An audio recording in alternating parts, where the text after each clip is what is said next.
আগামীকাল মিরপুরে শুরু হচ্ছে বাংলাদেশ ও পাকিস্তানের মধ্যকার টি-20 সিরিজ।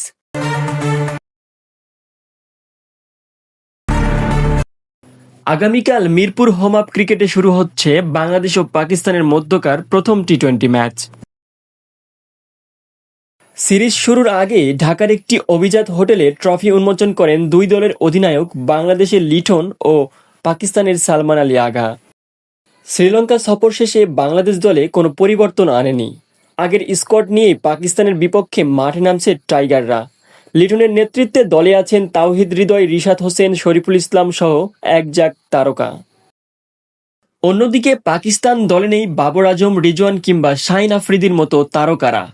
অধিনায়কত্ব করছেন সালমান আলী আগা। তবে বিপিএলে অংশগ্রহণ করা 9 জন ক্রিকেটার থাকায় ঢাকার কন্ডিশনে পাকিস্তানিরা অনেকটাই স্বস্তিতে। টি-20 ইতিহাসে মুখোমুখি 22 ম্যাচে পাকিস্তান জিতেছে 19 বার আর বাংলাদেশ জিতেছে মাত্র 3 বার। সর্বশেষ করাচি অনুষ্ঠিত সিরিজে পাকিস্তান 2-1 ব্যবধানে সিরিজ জিতলেও বাংলাদেশ শেষ ম্যাচে দুর্দান্ত লড়াই করেছিল।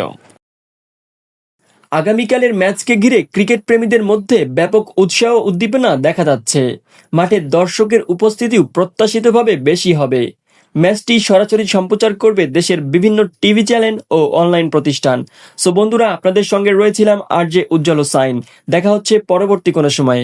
ধন্যবাদ, ভালো থাকবেন।